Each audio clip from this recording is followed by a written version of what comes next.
और जिन नारायण के चरणों में लक्ष्मी का निवास है उनके भक्त निर्धन होते ही क्यों? गुरुजी, भगवान शंकर के पास तो खुद रहने को जगह नहीं है, और जिसके पास खुद रहने को जगह ना हो उसके भक्त का वैभव बढ़े, आश्चर्य तो होता है। मुझे बताइए ऐसा क्यों है कि शंकर ही सब कुछ दे सकते हैं? राजा परीक्षित के प्रश्न को सुनकर सुखदेव बोले, राजन, शिव में और नारायण में कोई भेद है? सबसे पहले तो अपने मन से इस भान को निकाल दो। सृजन के लिए वही ब्रह्मा है, पालन के लिए वही विष्णु है, और संहार के लिए वही शंकर है, भेद नहीं है। और जहां तक प्रश्न है कि राम कृष्ण के भक्त दुखी क्यों हैं, शंकर के भक्त सुखी क्यों हैं, तो ये भी कोई महत्वपूर्ण बात नहीं है। फर्क इतना है कि मेरी गोविंद का एक स्वभाव है। मैं आपको बिना किसी संकोच के बता दो, बताओ, 84 लाख योनि होती है हमारी। 60 लाख योनियों में व्यक्ति दुर्गा की पूजा करता है, 10 योनियों में व्यक्ति शंकर की पूजा करता है, और बची हुई शेष योनि में व्यक्ति ब्रह्मा आदि आदि देवों की पूजा करता है। उसके बाद व्यक्ति की प्रीति किसी की कृष्ण में हो पाती है। कृष्ण में हर किसी की प्रीति नहीं हो पाती। और मेरे गोविंद का स्वभाव ये है, यस्याहं अनुगृह्णामि हर्षयति धनं शनिः। मैं जिस पर कृपा करता हूँ ना, जिस पर अनुग्रह करता हूँ, सबसे पहले उसके धन को हर लेता हूँ। भगवान कृष्ण कहते हैं, यस्याहं अनुगृह्णामि, जिस पर मेरी कृपा होने वाली है सबसे पहले उसे दुख दूंगा।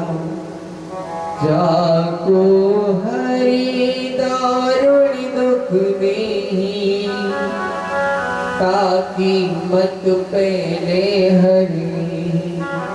जिस पर भगवान की कृपा होने वाली है संसार उसके लिए बैरी होगा, मानता हूँ। भगवान कह रहे मैं धन का हरण कर लेता हूँ, अगर उसके बाद उसके सभी संबंधी उसकी सहायता कर रहे हो तो एक बार को वो भी उससे दूर कर देता हूँ।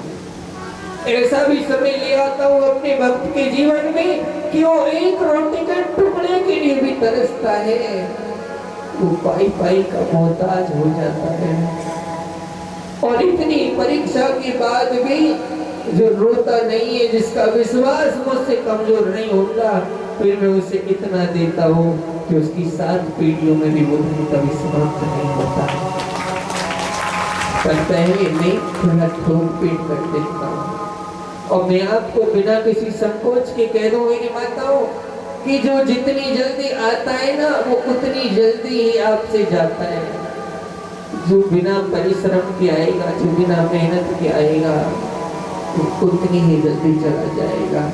और जो तुम्हारी परिश्रम से, तुम्हारी भक्ति के फल से आएगा ना, वो हो सकता है थोड़ा लेट आए, लेकिन जब आएगा ना तो तुम्हारा नाम यहाँ भी अमर कर देगा और गोविंद के चरणों में भी अमर कर देगा। इसलिए भगवान कैसा सुखदेव जी राजा परीक्षित पूछते हैं, गुरुजी अब किसी ऐसे भक्त की कथा सुनाओ जिसमें परमात्मा ने किसी दीन पर कृपा की हो, जिसमें वो दीनानाथ कहलाए हो, जिसमें किसी निजी भक्त पर कृपा की हो, अनुग्रह किया हो। राजा परीक्षित के प्रश्न को सुनकर आज भगवान सुखदेव कहने लगे, कृष्णस्य आसीद् सखा कशिनो ब्राह्मणि ब्रह्मवित्तम विरक्ति इंद्रियार्थेषु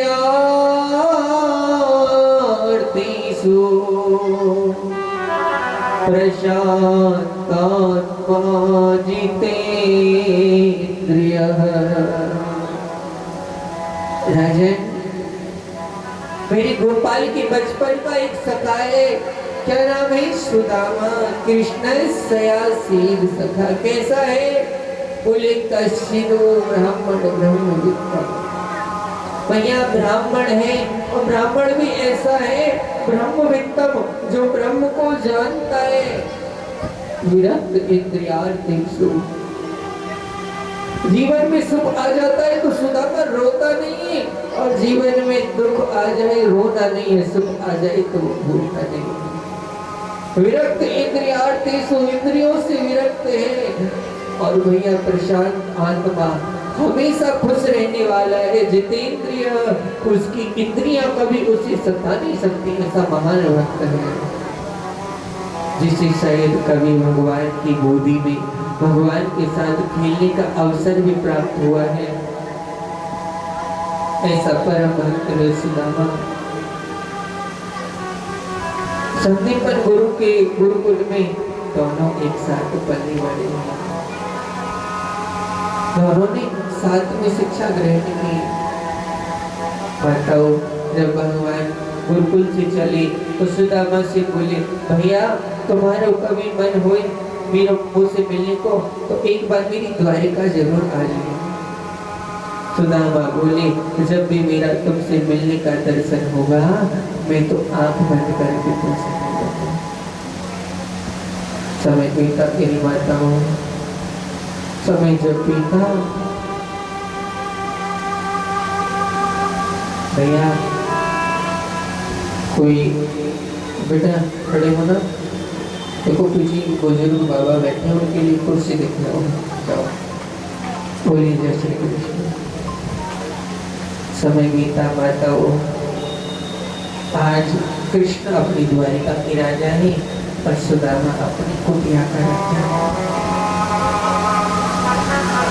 जीवन में कुछ भी करना मेरी माताओं, भगवान से कभी धोखा मत करना। इंसान का धोखा तुम्हें भगवान बचा देगा, लेकिन भगवान के साथ, गोविंद के साथ, गुरु के साथ किया हुआ छल तुम्हारा कोई सत्कर्म तुम्हें नहीं बता सकता भैया। परंतु सुदामा से गलती हो गई। गुरु माता ने पढ़ने के समय पर दोनों भाइयों को लकड़ी बीटने भेजा है। बरसात का समय था, माता ने थोड़े से चने दे दिए, मिल बांट कर खा लेना। सुदामा ब्राह्मण है, दोनों के हिस्सों के चनों को अकेला खा गया। और जब मेरी गोपाल ने पूछा, भैया चने थे, माने दिए थे, सुदामा ने झूठ बोल दिया, कन्हैया तुम चने कहीं गिर गए। भगवान बोले, सुदामा भैया तूने चने खाए मुझे दुख नहीं है, पर तूने ब्राह्मण होकर भगवान से झूठ बोला, अपने मित्र से झूठ बोला, मैं तुझे श्राप देता हूँ, तुझे दरिद्री होना पड़ेगा। और तू जब तक मेरे दरवाजे पर मांगने नहीं आएगा ना, तब तक मैं तुझे दूंगा भी नहीं। इतना सुना तो आज सुदामा की आंखों में आंसू भर आए। सुदामा रोकर बोला, कन्हैया मैं तो जीव हूँ, और जीव का स्वभाव होता है पाप करना, भूलना, पर तू तो ईश्वर था, तूने ईश्वर होकर मुझे इतना भयंकर दंड दिया। ये नाथ में भूखा मर जाऊंगा, पर तेरे द्वार पर कभी मांगने नहीं आऊंगा। सुदामा का विवाह हुआ, सुंदर पत्नी आई है सुशीला, और आज भगवान का वो वाक्य सत्य हो रहा है माताओं। धीरे धीरे धीरे धीरे सुदामा के घर से पाई पाई निकलते। आज घर पर भाड़े भी बिछ गए हैं, घर में एक जोड़ी वस्त्र रह गए, पर सुदामा कभी दुखी नहीं होते। सुशीला से कहते हैं, कृष्ण मेरा मित्र है, द्वारकाधीश मेरा मित्र है। सुदामा जी के घर में एक पुत्र का जन्म हुआ, ये खुशी की बात थी, लेकिन जहाँ दो पेट भरने के लिए अन्न नहीं है, वहाँ आज तीसरा व्यक्ति आ गया है, ये बहुत बड़ी दुख की बात है। सुशीला रोती है, माँ के आंचल से दूध नहीं उतरता। तो आज अपने पति से पहली बार रोकर सुशीला ने कहा, स्वामी कुछ मांग कर क्यों नहीं लाते हो? क्या तुम्हें अपने पुत्र की दशा देखकर दया नहीं आती? तुम्हारा हृदय नहीं कांपता? तुम कभी कभी कहते थे कि द्वारकाधीश तुम्हारे मित्र हैं, तुम उनसे कुछ सहायता लेने चले जाओ, उन्हें दया आ जाएगी, वो तुम्हें कुछ ना कुछ दे देंगे। अरे सुशीला, तू जानती है मैं एक पुत्र का पिता हूँ, पर वो पूरी दुनिया का पिता है। उसके बाद भी उसे अगर ये आंसू दिखाई नहीं दे रहे हैं, कोई ना कोई तो कारण होगा। मैं उसके द्वार पर मांगने नहीं जाऊंगा। 6 दिन जब बीतने लगे और वो बच्चा भूख से व्याकुल होकर बेहोश होकर गिरने लगा, तो आज पहली बार सुशीला अपने पति से रोकर कहती है, स्वामी हरी बिगड़ी में दिल अजमा लो यार का, वो बिगड़ी में दिल अजमा लो यार का। मैं सांची कहूँ पिया चली जाओ द्वारिका, सांची कहूँ पिया चली जाओ द्वारिका, पिया चली जाओ द्वारिका। हरी बिगड़ी में दिल, वो बिगड़ी में दिल अजमा लो यार का, सच्ची कहूँ पिया चली जाओ द्वारिका, सच्ची कहूँ पिया चली जाओ द्वारिका। चली जाओ द्वारिका, चली जाओ द्वारिका, चली जाओ द्वारिका, चली जाओ द्वारिका, चली जाओ द्वारिका, चली जाओ द्वारिका, चली जाओ द्वारिका। हरी बिगड़ी में दिल अजमा लो यार का, सच्ची कहूँ पिया चली जाओ द्वारिका, बिगड़ी में दिल अजमा लो द्वारिका, सच्ची कहूँ पिया चली जाओ द्वारिका। और ही स्वामी मेरे में चलते रहे, स्वामी मेरे घर में 6 दिन हो जाते हैं, अन्न का दाना नहीं आता।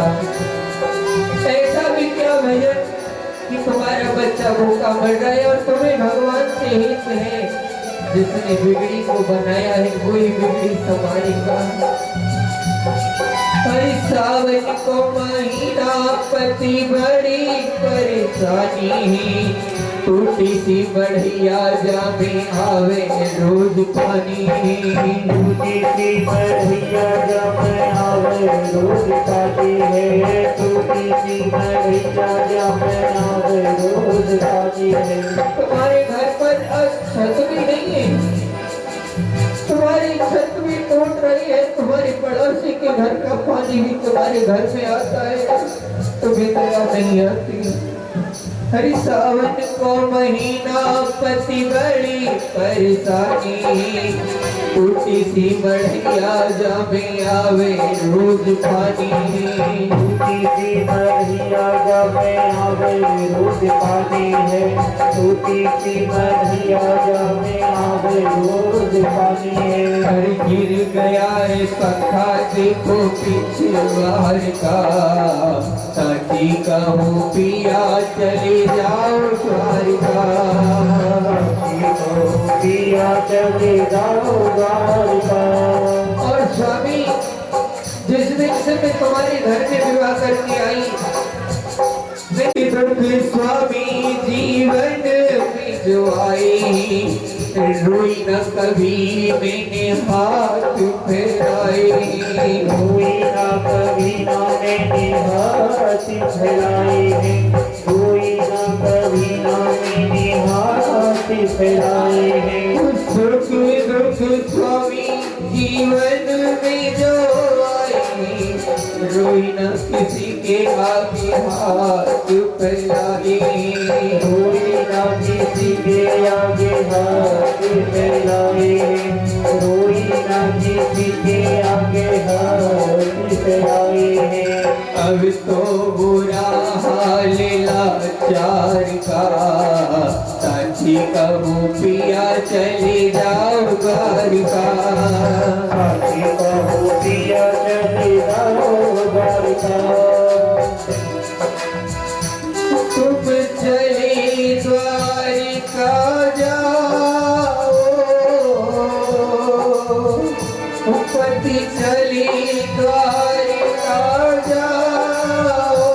अब मानो कहीं हमारा पालापन का यार है कन्हैया मुरली वाला, वो श्याम बंसी वाला।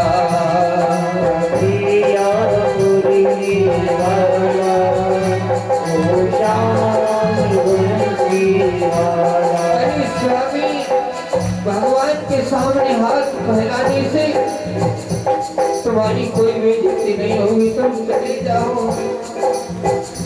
पति चली द्वारिका जाओ, तुम मानो वचन हमारा, बालपन का यार है कन्हैया मुरली वाला, वो श्याम बंसी वाला।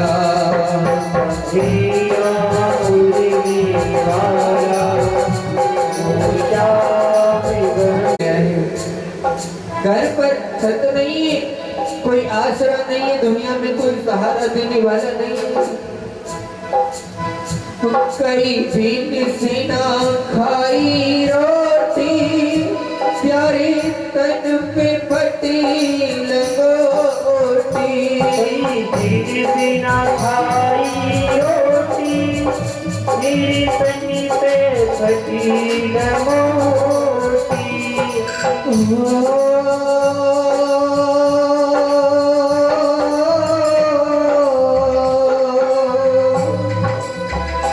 कई दिन से ना खाई रोटी, प्यारे तन पे फटी लंगोटी।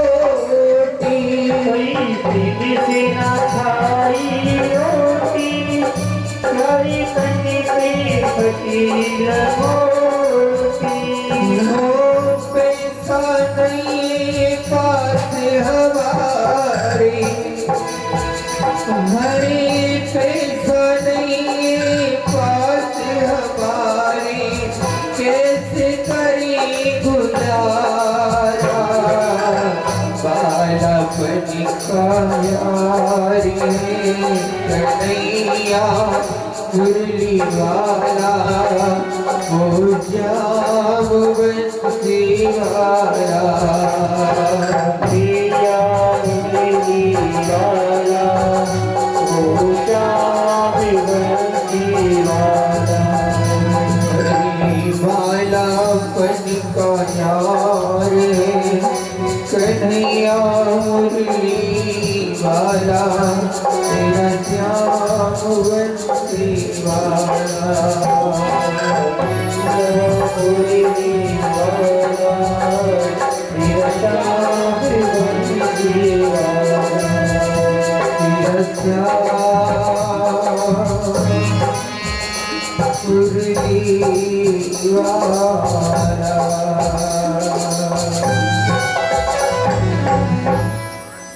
आंखों से बहते हुए आंसुओं ने सारा हाल कह दिया। स्वामी, अब इतना तो बता दो कि जीवन में सहारा क्या है।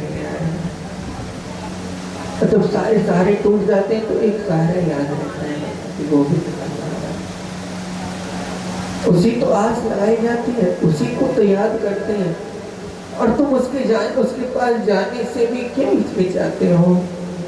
जो बिगड़ी को बिगाड़ता है वो बिगड़ी को बनाता भी नहीं। जाओ ना, मेरे लिए ना सही, अपने लिए ना सही, बच्चे के लिए जाओ।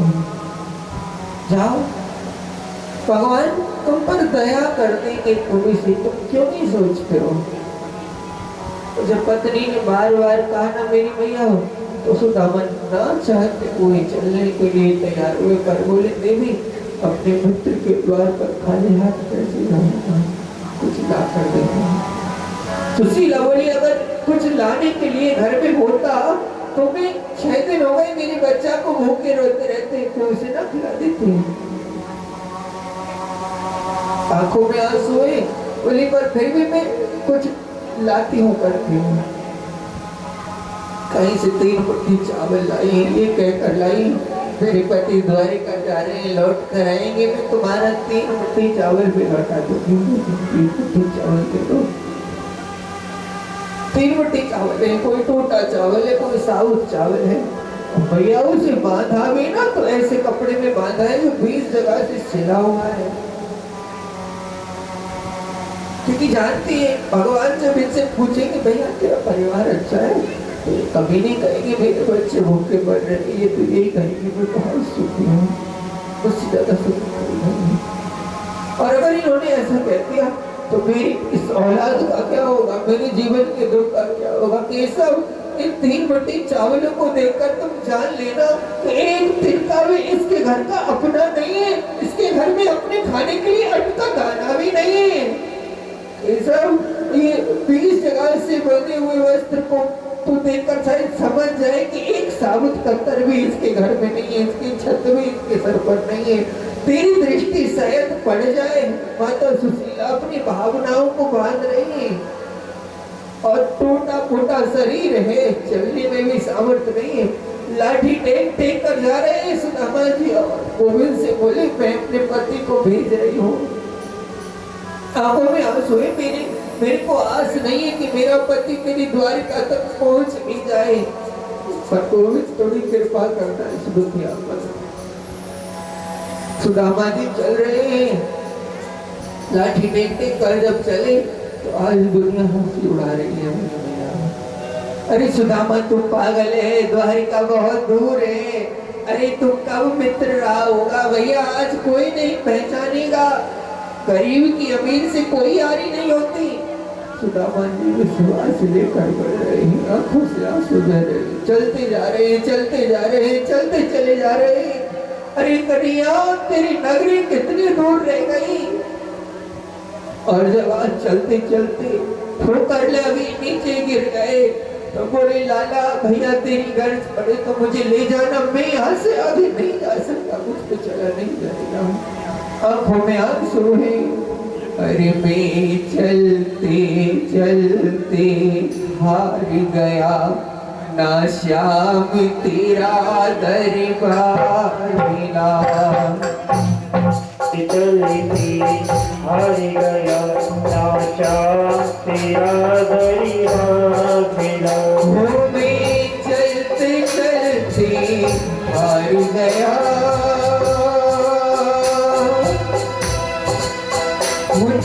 श्याम तेरा दरबार मिला।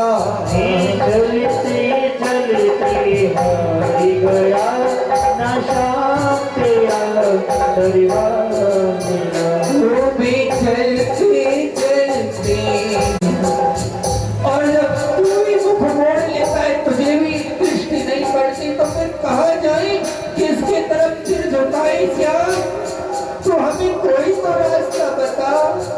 अरे मेरी तरफ ना सही, मेरे परिवार की हालत हो गई। वो घर में भूखे बच्चे, वो घर में रोते बच्चे, मेरी सारी हालत बिगड़ गई।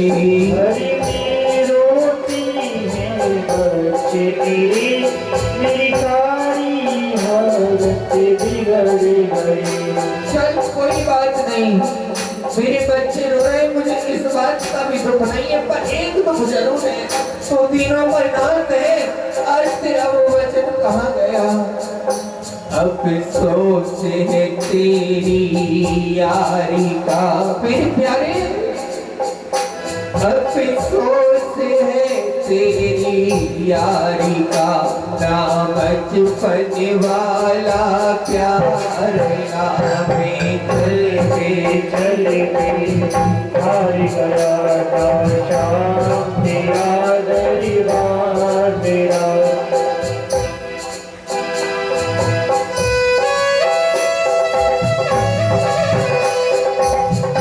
होता है पर लगता है कि आज तुझे अपना वो वचन याद नहीं। वो बचपन की यारी का तूने कैसा सिला चुकाया है, क्यों तुझको तरस न आया है, क्यों तुझको तरस न आया है, तुझको तरसना है, क्यों तुझको तरसना है। तुम्हें मारा सारी दुनिया से, सारी दुनिया से तुम्हें मारा सारी दुनिया से, पर फिर भी न तेरा धाम मेरा मैं जल से चलते हार गया आशा तेरा दरबार मेरा सुदामा जी नीचे चलते चलते थक रहे हैं। बूढ़ा शरीर सुदामा का मेरी माताओं चले जा रहे हैं, चले जा रहे हैं। भूख लगती है, प्यास लगती है, जिंदगी उदास लगती है। सुदामा जी कह रहे हैं तू कैसे आओ तेरी द्वारिका, आस भी अब निराश लगती है। मार्ग में एक नदी आई, नदी को देखकर जब सुदामा डरे तो याद रखना परमात्मा परीक्षा जरूर लेता है माताओं, लेकिन तब तक लेता है जब तक हमारे अंदर धैर्य है। और जब देख लेता है ना कि अब कोई रास्ता नहीं है, ये टूट जाएगा, तो भगवान खुद मल्ला बनकर आ जाता है मेरी माता। भगवान नाव के रूप में आए, आवाज लगाई भैया काई को पल्ली पार जानो है का। सुदामा जी की आंख खुली, भैया को जानो है। सुदामा जी जब नाव में आए ना, भगवान सुदामा को निहार रहे। पंडित जी कछ लेवे देवे को है का। सुदामा जी रोकर बोले पल्ली पार तो जानो है, पर लेवे देवे को ढीला भी ना है। और भैया बिना लिए दिए तो हमको पार नहीं करेगा।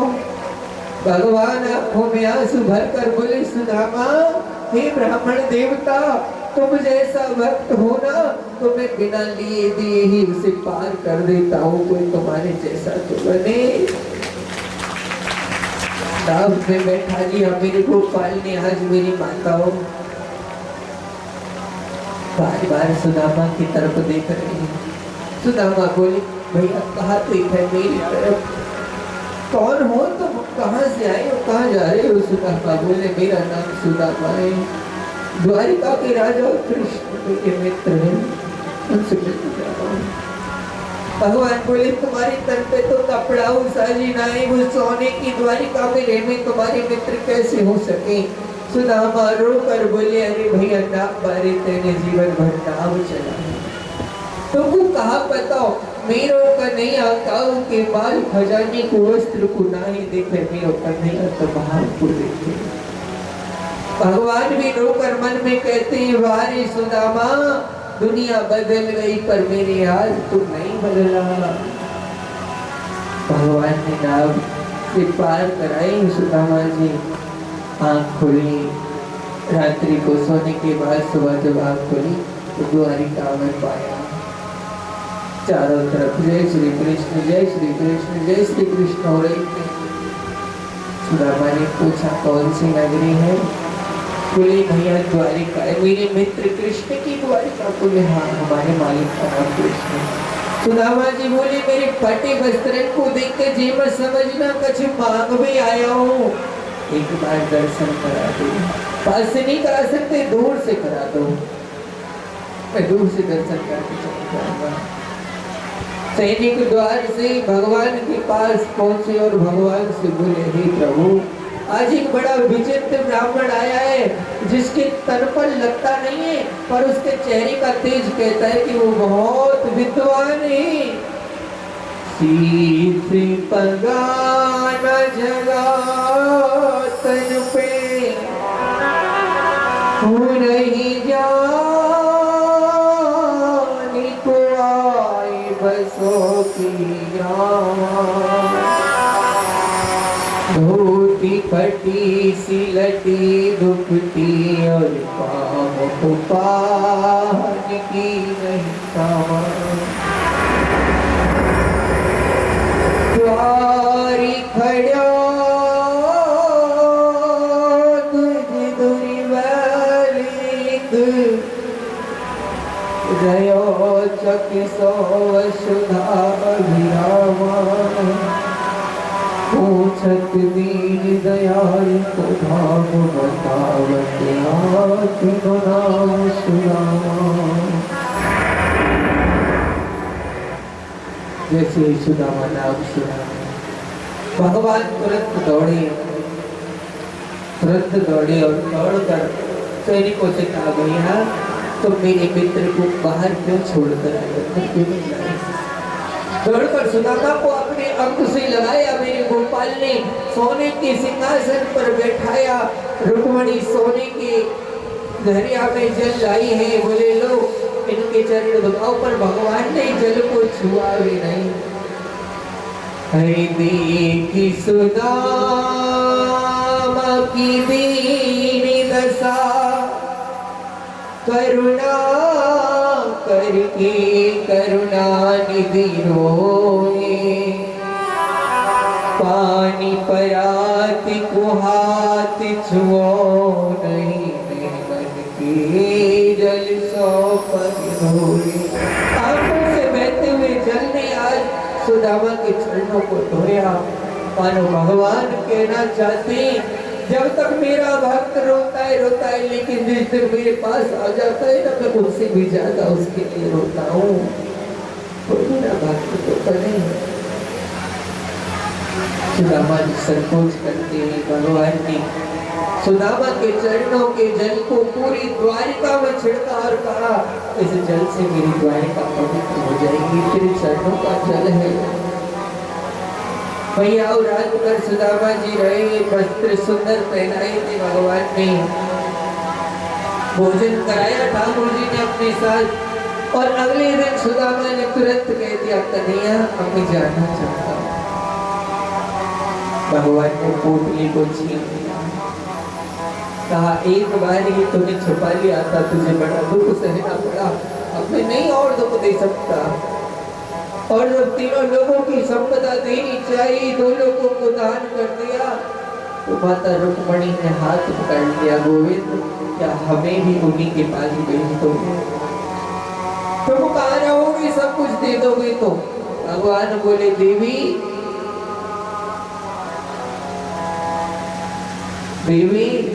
जब तक मेरा भक्त दुखी रहता है, लेकिन जिस दिन मैं देता हूँ ना, उस दिन मैं अपने घर को भी अपने भक्त के नाम कर देता हूँ। मैं तो भक्त के लिए सुदामा जाने लगे। भगवान ने पूछा, इतनी जल्दी क्यों जा रहे हो? बोले, पंडितानी को भी साथ लेकर आओ। जो वस्त्र भगवान ने दिए थे वो वस्त्र भी वापस ले लिए, कुछ नहीं दिया। वस्त्र इसलिए ले लिए कि वस्त्र अगर राजसी पहन कर जाएगा तो जंगल का मार्ग है, कोई लुटेरा लूट ना ले, सेठ समझकर। मेरा सुदामा तो बड़ा भोला है भैया। देखो माता, वो भगवान किसी को देते हैं ना तो ढिंडोरा पीट कर नहीं देते। भगवान ने किसी को क्या दिया ये लेने वाले को भी पता नहीं चलता, ऐसे मेरा भगवान देता है। और हम देते थोड़ा ही और ढिंडोरा ज्यादा पीटते हैं। इसीलिए कभी भी गुरु को, संत को, भगवंत के लिए दान करो तो उसे छुपाना। तुम अपने दान को जितना छुपा कर करोगे वो उतना ही अनंत गुना बढ़ता चला जाएगा। सुदामा जी लौट कर आए, घर पहुंचे तो आज सुदामा जी की कुटिया नहीं हुआ तो मैंने सुदामा मिलन देखे डरो, अरे यहाँ तो हती मेरी टूटी झुपड़िया कंचन में खड़ो। मेरी झोपड़ी कहाँ चली गई? सुशीला जब अंदर से निकल कर आई तो पूरा स्वरूप बदल गया है। पूछा ये कैसे हुआ? बोले द्वारिकाधीश ने दिया। बोले तुझे खूब दिया, मुझे दर्शन चाहिए था, दर्शन मिला। और सुशीला तुझे धन चाहिए था तो ठाकुर ने तुझे धन दिया। अब मैं तो जा रहा हूँ, पर भगवान ने आवाज लगाई सुदामा जाना मत, ये धन तेरे लिए दिया।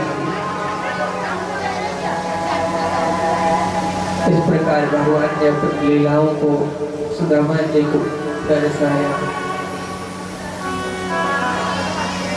और अब मैं हमारी यजमान परिवार से कहूँगा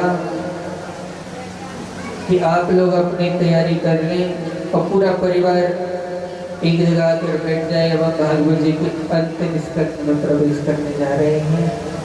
ये अंतिम स्कंद ही भागवत जी का संपूर्ण सार होता है। मेरी माताओं जिसने 7 दिन कथा नहीं सुनी वो इस अंतिम को सुने तो उन्हें 7 दिन की कथाओं का फल मिलता है। पूरा यजमान परिवार हमारे मेरे लाडले आशुतोष भैया और उनके भ्राता सभी लोग पधारे और सब परिवार पधारे। सभी लोग अपने सिरों पर कपड़ा रख लें और इस अंतिम स्कंद को मेरे साथ श्रवण करें। यजमान परिवार मेरे पास इधर आ जाए, इधर आ जाएगा यजमान परिवार।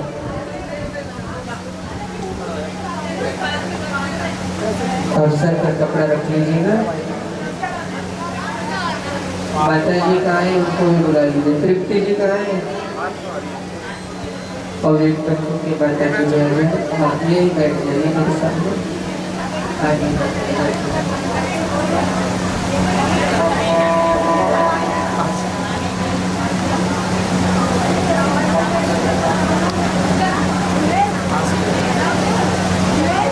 आकर यजमान परिवार यहाँ बैठेगा।